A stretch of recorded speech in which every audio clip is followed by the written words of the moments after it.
Good to meet you. May I ask you how's your name pronounced? Shamlal? Yes, Shyamlal. Shamlal. Yes. Yes. And I'm Mes. Oh, okay. I was reading it as Mads. Okay, Yeah, Mads. yes, exactly. It's a Okay. strange way to write it, exactly. Um, Okay. but and you're all the I'm excited to do this. You're all set for the session. Yes, I when you offered to do this, I was very excited and clear. Now I think, oh my God, I have this opportunity. Yes. It is up to me to, ask really good questions and make use of it. So yeah, I'm kind of confused in some ways, but I'm really looking forward to it. Yes, and of course I have no promises, but I'm also very I did a trial channeling yesterday, and I'm very aligned with the energy, and so I'm very excited to bring it through for you. And 1 second, I've got a cat who's meowing, so I'll let it out so it doesn't disturb the session.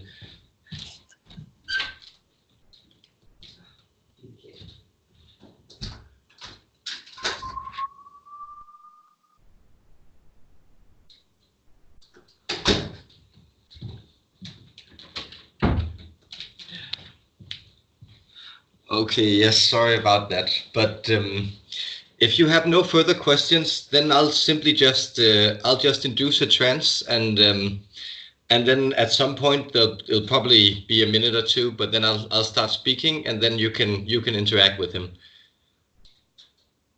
Yes, sounds good. Thank you. Okay, perfect, perfect. See you on the other side then.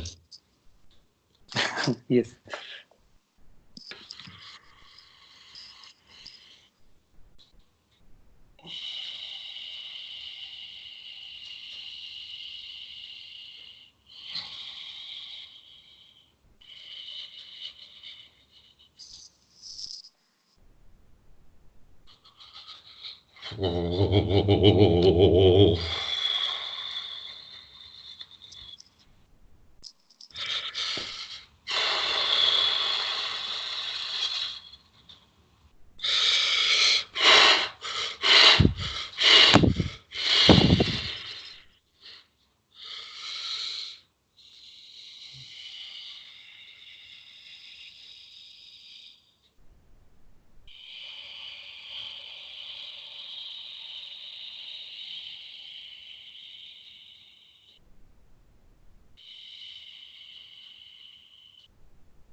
I find myself present and ready to interact with you this instance. What can I do for you this day? Greetings, Lord Shiva. Thank you. Greetings. May I ask your name? It's Shamlal. Shamlal. Greetings. Benedictions be upon you. Most blessed are you. Thank you. I have a few questions I would like to ask one by one. Yes, you are Uh, welcome. So, Thank you. The first one is with respect to my purpose in this lifetime. yes. Sometimes I think it is related to being a teacher of sorts, but sometimes I'm not sure if this is coming from my ego to be like a thing of validation from others. So I would like to clarify on my purpose. Yes, we would say on the teaching aspect, your energy in this respect is diffuse, but you do have the resonance of a teacher in certain aspects of your existence. However, remember that all beings exist, so to speak, both to learn and to teach. This construct of the teacher is a social construct, and in that sense, it is coming from your ego when you think of it as let's say, the image you are trying to attain in your personal life, that will, in a sense, resolve you of some of the unpleasant or anxious sensations you may have about your own life. When that is the case, then it is the ego. But when you are seeking enjoyment from sharing your knowledge or sharing your wisdom or sharing your capabilities or your techniques or your methods, then you are teaching for the better good of both you and everyone else. Does this clarify, or you are more than welcome to ask follow-up questions? We can elaborate for an eternity should it be so. Yes, that clarifies. So from what you see, do you see I'm like in a direction of progress, or? Oh yes, we most sense so. If you want, you can give us some more accurate information on specific purposes, and we can then sense the energetic signature related to this. But in the general sense, we sense from your energetic vibration, the vitality and radiation coming off from you, that you are still in an expansive state of your life. You are unfolding and you are learning, and in that way attracting new possibilities. And remember, even when you step into the role as a teacher, you will still remain a student of sorts. The good teacher is always learning and improving himself. Makes sense. Thank you. You are welcome. The second inquiry that I would like to do is with respect to connecting to you and religion. Yes. I am not sure, like I'm kind of confused in this space, because I, like, at least from my perspective, I think that I need to surrender to a guru and then do rituals for a long time before I could connect to uh, the universe or to the gods. But I feel like I'm giving my power away if I move in that direction. So I am not sure how to resolve this. Mm, no, there are many good answers to give to this question, but we would say that we sense you are already on the right path, and what you are doing by manifesting this interaction with us is simply making clear to yourself what you already know by bringing this energy of the sublime mental lordship of everything known to you as Shiva. Bringing this into your life is the reminder that this energy is already present, streaming through your vital experience of yourself. And you correctly say that you will be giving your power away. This is not to say that there are no gurus, or there are no methods, there are no techniques or austerities, no tapas that you could engage in that would not benefit you in some sort, but we would ask you always to do this from the place of conscious awareness which you have cultivated, and realize that when you encounter anyone who seeks to remind you that your perception of things is incomplete or wrong compared to theirs, they are on the wrong track and they are seeking to take your power away, and you should not permit them to do so.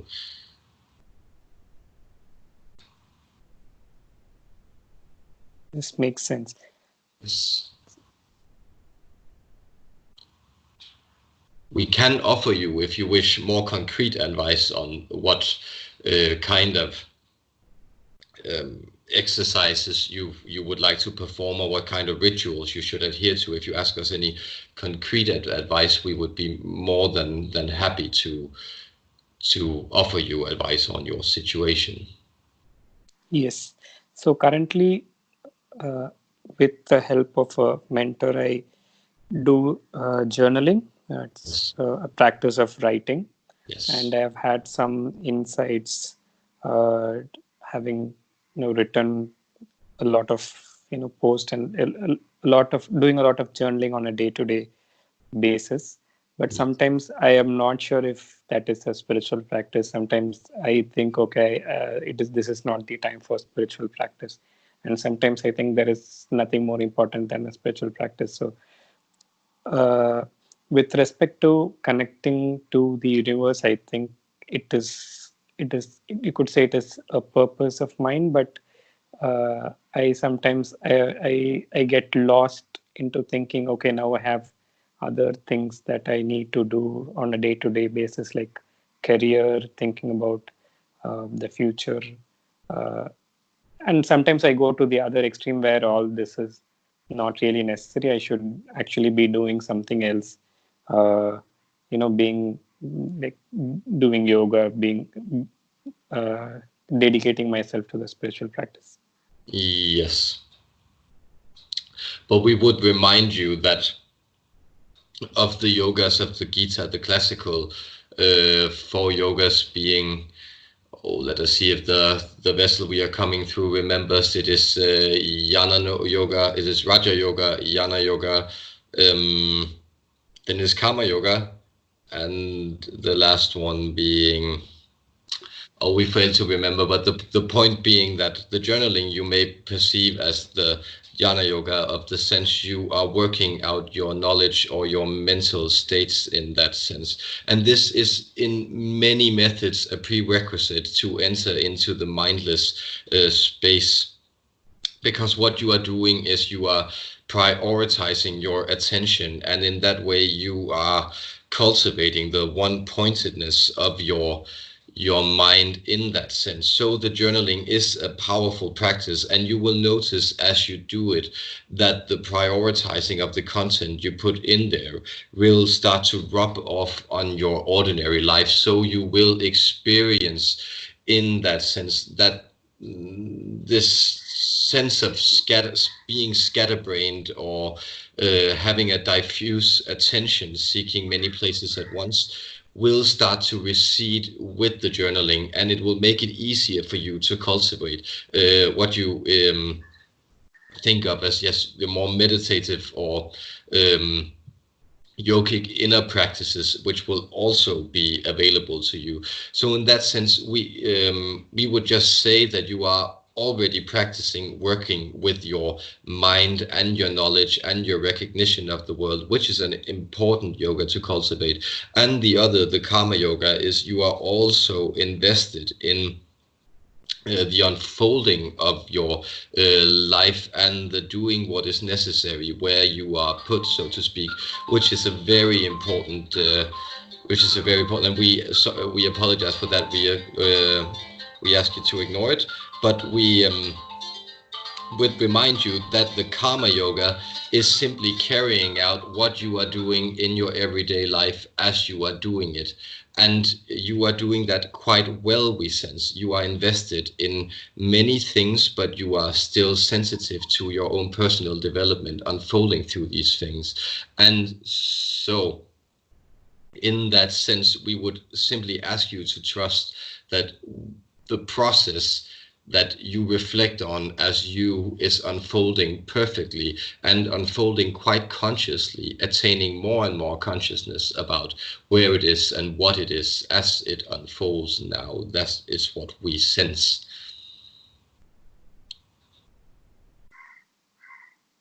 Thank you. Thank you.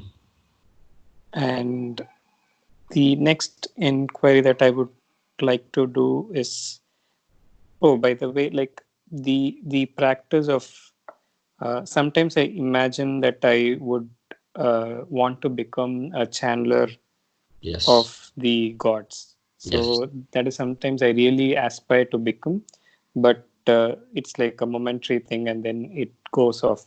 But I also think like if this I think it either or, like for example, if I have to become a channeler, then I have to give up all my worldly my own desires, my own like say the things that I do in the world. Only then the gods would speak through me. So I have this image of the god, uh, like if I do what they tell me and uh, I get to become a channeler, but if I don't do what they tell me, I do not get to become. It's like a teacher and a strict teacher and a student rather than a genuine connection. Do I make sense? Yes, we sense the conflict within you, and we sense another way of perhaps describing what we experience you are feeling is that the religious or spiritual calling within you, your dedication to the gods, is, we do not like the word tainted, but we would say it is diluted by a sense of obligation. And this obligation is simply, we sense, a misinterpretation of the natural fear or apprehension you feel about going into this endeavor. Of course, we are coming through a vessel at present, and we are most grateful. Any higher dimensional entity is most grateful that many humans are, or that at least some humans are, aligning with these energies and allowing for us to bring ourselves through. But we do sense this as a powerful calling in you, and we would also remind you that you are able to channel however you choose to live your life. But the deities you will connect with, and the energies you will express in that sense, may differ greatly from the paths you choose. In that sense, you are always channeling, but whether or not you will bring out the forces of pure destruction, or you will bring out the lucky, bountiful wonders of Ganesh, we see is quite up to you and the choices you will take. But they are not mutually exclusive, and any destruction is, of course, also a creation, as we are the first ones to understand and embody.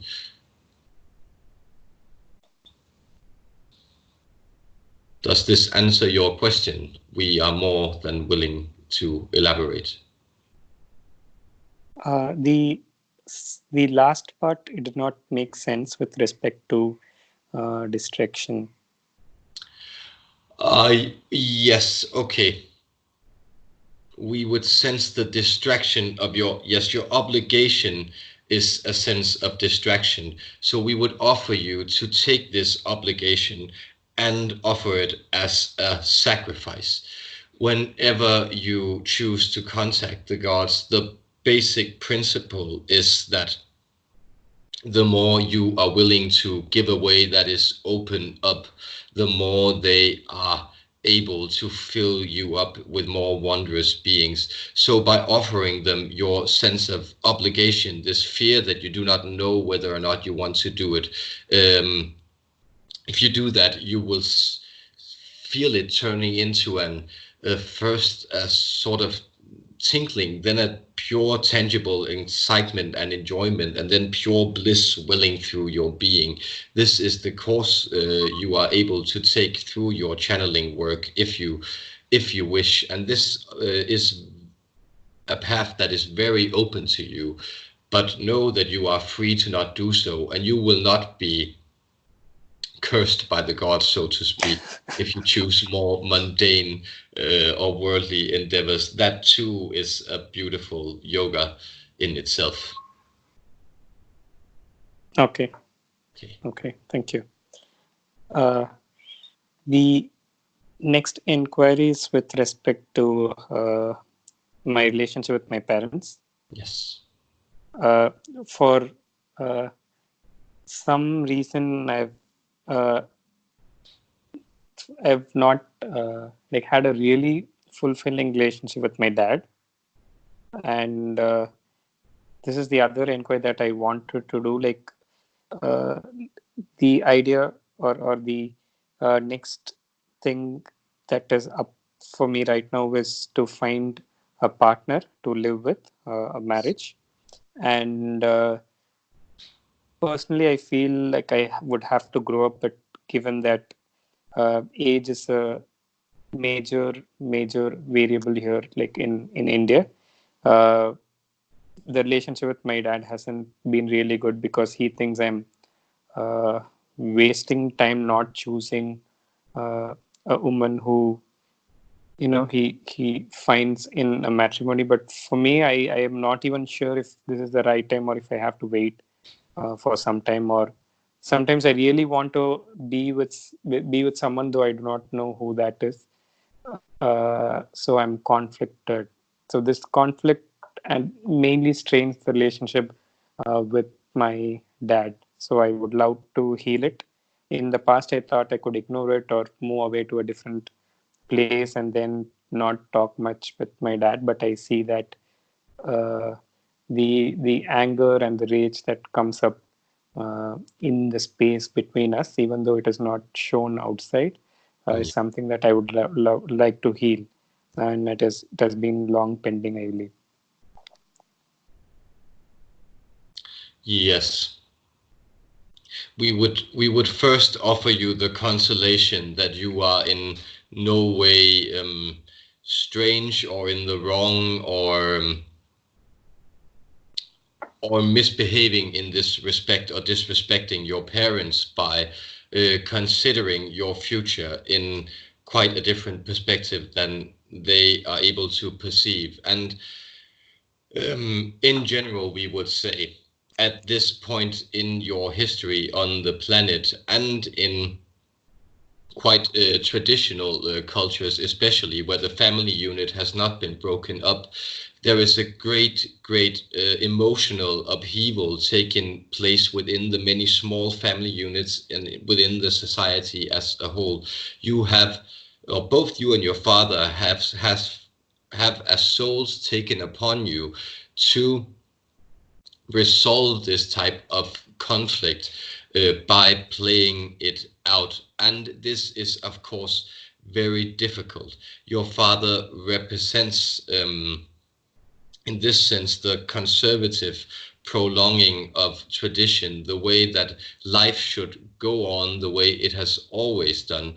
And you represent a sort of curious openness to the obvious changes that are taking place and which make you, of course, very naturally wary of taking a wife at this particular instance in your life.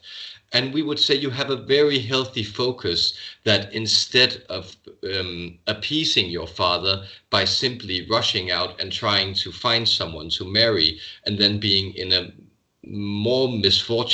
very misfortunate situation for both you and her and perhaps your parents, you are instead actually dealing with resolving the negative emotions, resulting from this tension between you and your father.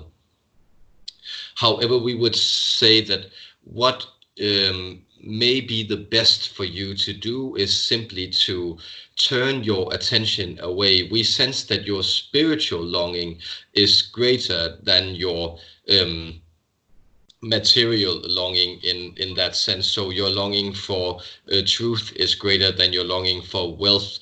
And we know that this is not, of course, without problems, but it is also accepted to a degree that you are in a process of undergoing a spiritual quest. And we promise you that if you choose to undergo that spiritual quest, you will, by diverting your attention from the problem of finding a partner, attract a partner into your life, which will resolve the other problem in the long run. However, this does not solve the immediate conflict with your father. And in that instance, we would simply offer you to offer him understanding. So, and we know this is the most difficult thing for most human beings because their parents press their buttons, so to speak. But we would say that if you can be patient with your father and try to understand that what he is saying has actually nothing to do with you, but is simply a venting of his own frustration about the things that he did not get to do in his own life, And in that sense, you may think that even though he will never thank you for it, you are doing your father a favor by showing him that you are able to choose also for yourself in your life. Does this make sense to you? Yes. Yes. I have a doubt though. So Yes. there is this, I'm not sure if it is a belief that we choose our parents before we take birth. Most certainly. Yes. So, uh, does this mean that this was supposed to play out, or because if I wanted to, I could have chosen uh, a different set of parents where this conflict needn't have played out. Does it work that way, or? Well, it doesn't exactly work that way, because that conflict would have played out, maybe not in the shapes and forms and with the characters or personas that you are experiencing it through now, but that energetic conflict that you are resolving now or having the opportunity to learn from and resolve would have played out in an incarnation for you sooner or later. And that is important to remember, that although we know that many humans dream of becoming millionaires and living on a Palm Island, drinking coconut water for the rest of their lives. This is not how the soul perceives human existence. The soul is constantly trying to expand and develop. And in that sense, the most fortunate way to develop, the most opportune way to develop, is to find yourself in conflicts that press your buttons to the exact degree that you are challenged without breaking. And we sense that this is where the conflict where your father with your father is heading, that it is, you do simply do not know what to do with it. And that is always the place where you simply offer it up to the deity of your choice, offer it up to fate, and let it resolve yourself by letting in higher guidance. Okay. And we would remind you that your father loves you and is proud of you, and this may be his quite unfortunate way of showing it, but you are very important to him, we sense.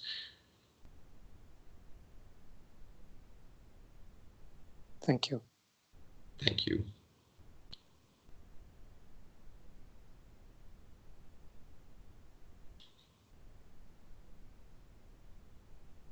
Yeah, so that is something that I think, need to work through it somehow. So from what I heard, is that is an invitation to let the higher guidance uh, take it and resolve. Yes, exactly. Because you will, we we can tell you simply from this situation, this interaction between us existing, that what you are seeking is the conscious resolution of your problems. So, and this is this is why we are termed the Lord of Destruction, and why destruction is so great a part of our being, is because any expanding awareness requires for the painful shedding away of the previous shapes to allow something greater to unfold. And we can we sense that the conflict between your father, we ask you to between you and your father, we ask you to have patience, because it will strain you, but it is also driving you to actually do with your life what you want, and to actually decide for yourself, because he is pressuring you. And so his pressure is in that sense shaping the coal like character of you into a diamond. And this will in the long run gain your father's respect for you. And before he dies, you and him will have settled your understanding in a way of mutual love and respect. That's great to hear. Thank you. We are happy to tell you.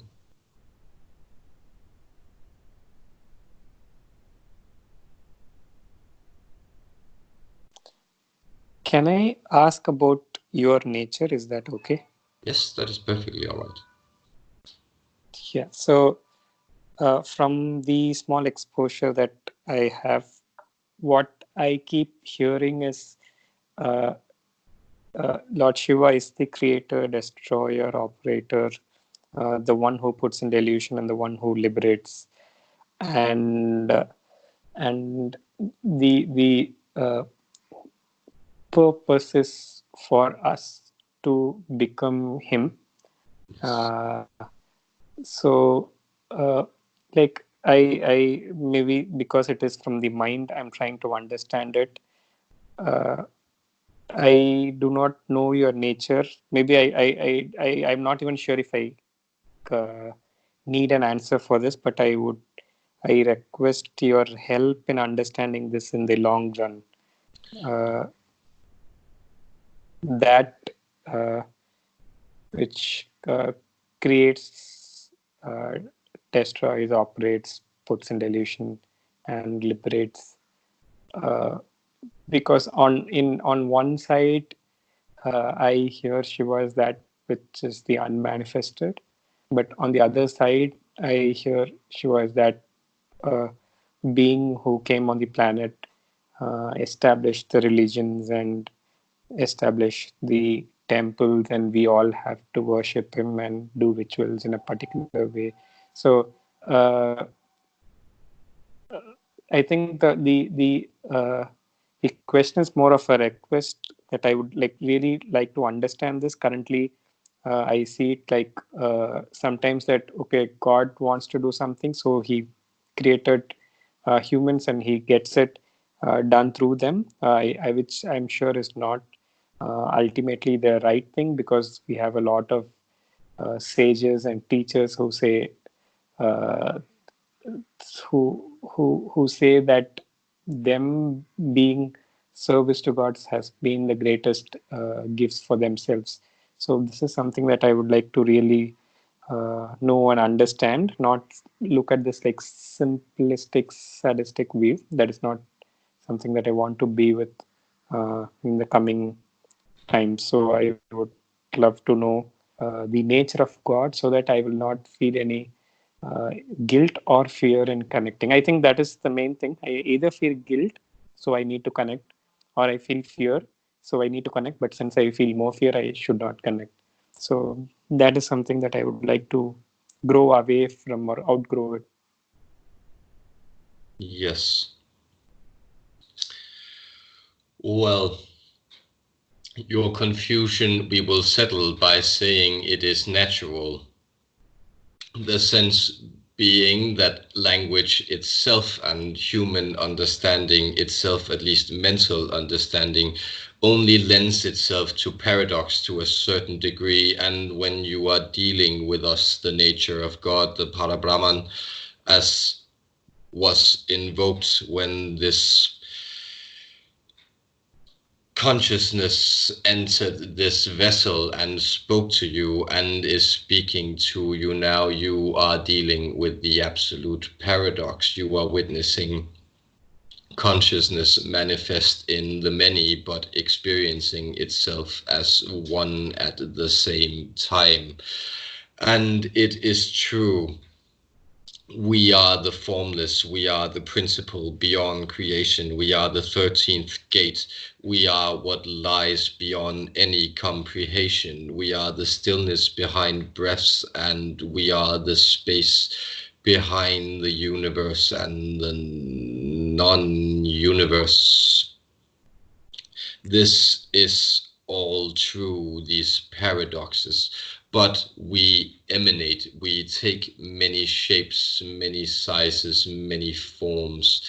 Any leaf you may perceive, any small thing or thought that passes your mind is one of our many emanations experienced within the twirling helix of our manifold existence.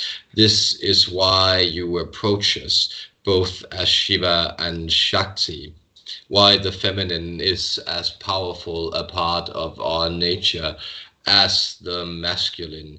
These two supposedly opposing forces was the result of us breaking our meditation, opening our eye and dividing ourselves in two in order to perceive ourselves in our manifold creation. But this creation we sensed then became a game to us. It became a type of symphony we played. And this symphony, in that we installed ourselves in different emanations throughout the worlds we created. And so we visit your worlds as avatars. We inspire you with great hopes and wonders. But know that even when you are simply breathing out, you are yourself channeling the sublime divine principle known as Shiva, the highest creative energy of the mental stream. And we would offer you to experience any manifestation of the unfolding of our mental contemplations, that which you know as form or thought or the material world or creation, to offer it simply as radiant energies radiating from your own Shiva-like being residing in your torso, from the neck where our energies commune and neutralize the poison of the devas and the asuras, but also in the heart space, the alchemical chamber where our feminine and our masculine nature is composed. This is where your world is created. This is where you sense everything from anything else is illusion. We are what creates this illusion, but we are also the radiant, pure energy that breaks this illusion down. And you can return willingly to both things as you wish, the more you enter into the pure, one-minded concentration of our nature.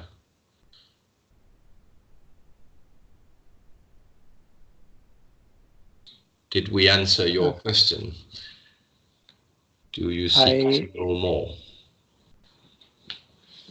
I am not sure I understood it. I would listen to it a few times in the recording to see if it makes sense. Yes. Simply, we offer to you that the simplest advice we offer to you, this is the essence of your teaching, our teaching. The soul sits in your chest. Everything is created from this, and this is your true radiant identity. We are identical with the highest, most sublime principle of yourself. This is your soul or your Atman. And this is what gives birth to all creation. This is a mystical truth, and you will not be able to understand it, but you will sense it the more you situate yourself in the cauldron of your heart. Okay, thank you.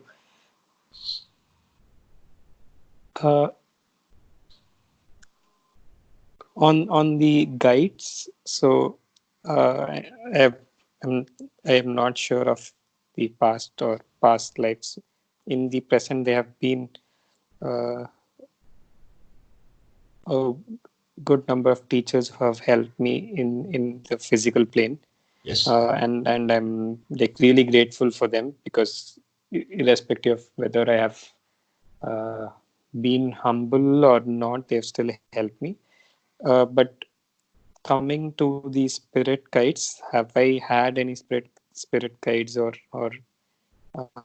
do I have them now, or are there any specific spirit guides? Yes, you have several spirit guides. None of you are abandoned by spirit, and you have a great spirit family tending to you. We sense, of course, that you are aligned with the energy of Shiva, or you would not have sought us out, and we are guiding you. This is one way to approach this. We are attempting to read your field. One moment.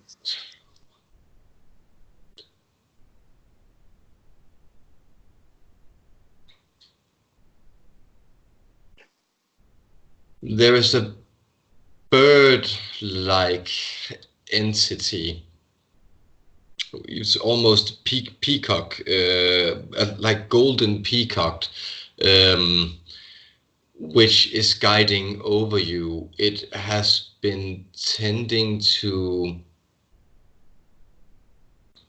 your knees, it is saying. It is also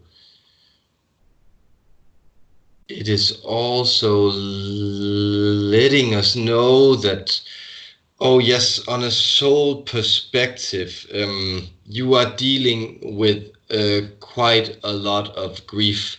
This is not uncommon, but this grief stems from a series of conflicts you had about wealth in your life. This is why you are seeking. Yes, this is the bird of treasures. This bird is guarding you. It is the bird that sits on top of the spirit of life. It is the bird that guards the mental centers. We believe in the Indian tradition. This is known as Garuda. But it's a very personal. This bird has a different name. We can get it from him. It's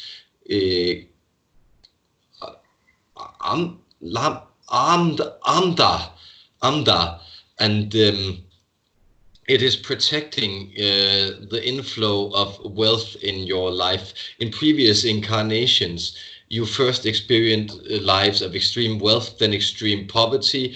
Then you had trouble with greed in the following lives, and you are attempting to resolve this in your present incarnation by finding yourself in a situation where the spiritual path presents itself to you as the greatest richness. We know this is quite strange information, and it may not be so useful to you, but if you ask more directed questions, we can use the capabilities here to try to give you more precise answers.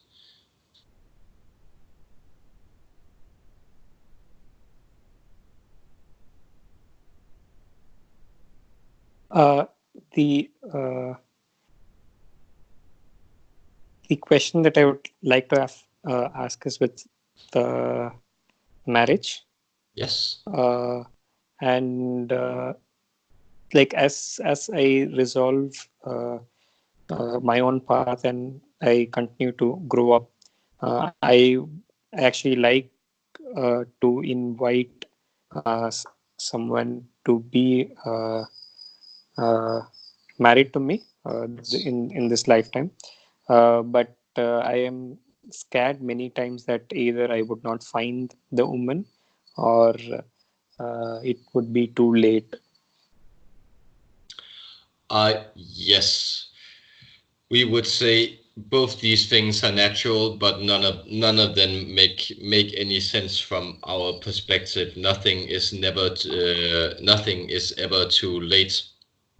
You are perfectly on time, and we would say that do not be scared of finding the right woman, because this being scared is exactly what will produce the situation where you might find the right woman. Instead, focus on the things that bring you joy, and you will share them with your spouse, and these will bring the both of you joy in your relationship. This will be the way to go about it, and we see that it will be easy to you once you once you begin unfolding these true excitements that are so very present and calling you in this time of your life. Oh wow! And what are the two excitements? Well, the excitements are to us, we sense you are in a sense spiritually excited. There are things calling to you there, and you are very curious as to what is going on with the world and how to find your place in it. So we would say a more of a pure existential engagement, no, a more spiritual engagement and a more existential engagement. And in that sense, we would say that these two are not in conflict with you establishing a wife or establishing no taking a wife or establishing a family or finding a perfect livelihood, but these are elements that may balance each other out. So it would also perhaps be good for you in the long run when you are married, that you have this connection, this grounded feminine connection in your life. And you can, of course, recall the deities and their consorts. Okay, sure. And because I am like seeking in a particular way, would it be true for the women as well? Would they also be seeking in a particular way? And like, I think the question that I'm asking is, if all the future is already present, then does it mean that uh, we have already found ourselves, but just that we have not known it because the linear time has to catch up to it? Or is it just an infinite open field that we need to go sort it to find a person? Oh yes, this is a very beautiful question and beautifully phrased. Very central. We unfortunately say that both things are true. But take solace in the first one. It is completely true that there are many realities in which you are engaged in higher orders, and you have, in that sense, already joined with your physical counterpart and found this type of very harmonious soul connection. You have done that in many realities, and this is taking place in infinity. But of course, in the open experience on your life on this material or temporal or linear plane, it is always an open invitation, and your experience from this point is always unfolding and manifesting in a great degree of manifold directions. So you are, in a sense, creating many alternate closed realities with the open experience you are constantly having. So this is one of the paradoxes. But but this of course also means that you can do no wrong, because you simply are the creation yourself, and this creation is harmonious even when it senses it is lacking.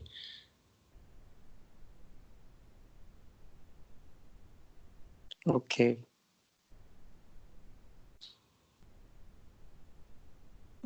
Like, would this mean it doesn't like really matter whom I am with, or because if it is about sharing joy, then it could be with anyone? Sorry if I'm being persistent on this.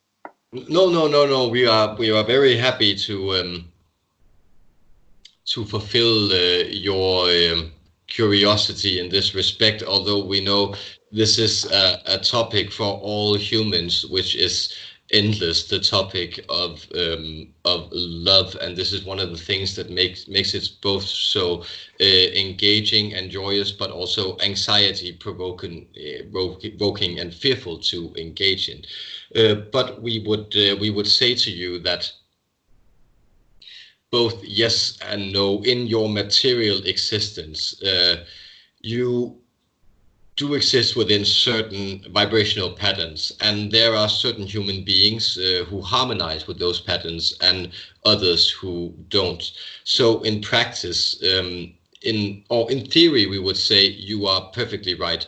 anyone you marry is a human being and could, in the sense, uncover this shared core of human existence that you could share in a joyous life. But in the pragmatic of reality of it, there is, of course, people who you do not resonate that well with, and there are people who you do resonate very well with. And this, of course, also very much goes for the women you may marry. However, we would say that much of the work is already done, because the people you will come in contact with, we know, even though you have a culture of arranged marriages, so to speak, in India. This is also a way of securing that the families who share some sort of resonating patterns, both social and spiritual, often bring the parties together. So the likelihood is that most of the women you would be able to meet in this sense are women that you would be able to cultivate this very joyous exchange with. So that is very much possible, and it is also very likely for you. And we would say the more you invite to share with your spouse, the more she will be secure in taking part in your joy and your life, and then you will flower and prosper together.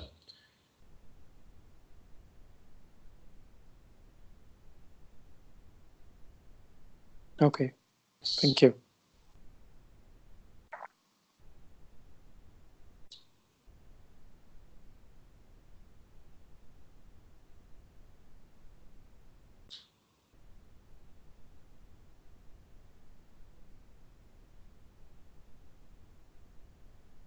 Do you seek any other advice on this day? No, like I think I have asked the questions that I wanted to ask to, and a couple more I wanted to ask, but now I don't feel it is the right time. Okay. I will go listen to these recordings first so that I could understand what you have shared and learn from it.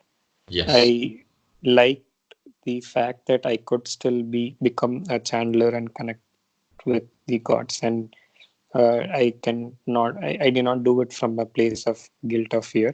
So that is something that I really liked when I heard it from you. Yes, and we sense that this energy is, yes, we would like to, because we sense that there was much going on in this sessions. We would turn to your spirit guides and then say that what we are sensing is that your spirit family is very, very close. They are,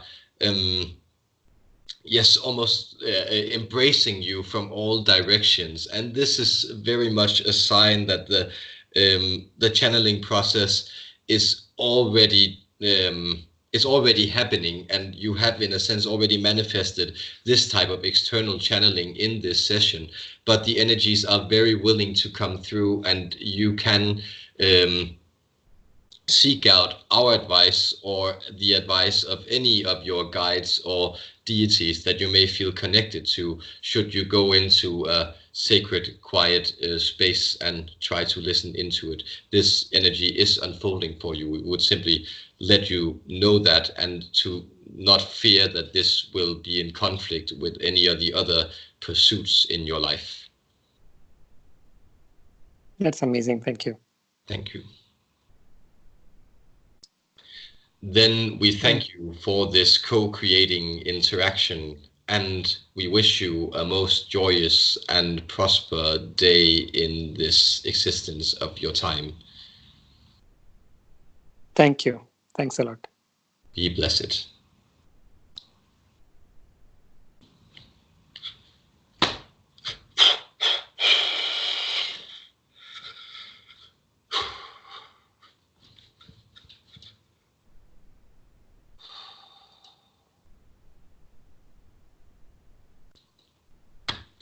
Hi.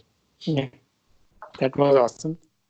Yes, it was my Yes, I'm kind of groggy now, but it was my impression that you got through a lot of stuff. Yes, Yeah, yes. I'm very happy to learn. Um, yes, so I think I'll also rest up now. But if you have any questions or any follow-ups or something, please write and we'll keep in touch then. Yeah, thanks a lot for this opportunity. I know it happened in like 2, 3 days.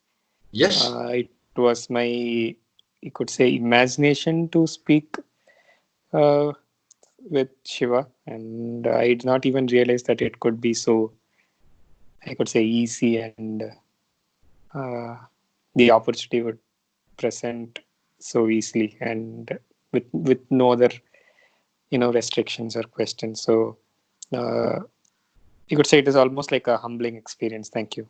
I'm very happy and for me too it was a great experience and just having the energy come through me and having him being able to help you is it's wonderful so yes most fortunate and I'm so glad you enjoyed it. Thank you. I'm looking forward to listening to the conversations. Okay, perfect. Yes, and I'll just upload it to YouTube and right now and then you'll find it and I can beep you just to let you know when it's on. Thank you. Have a great day. Yes, you too. Goodbye. Goodbye.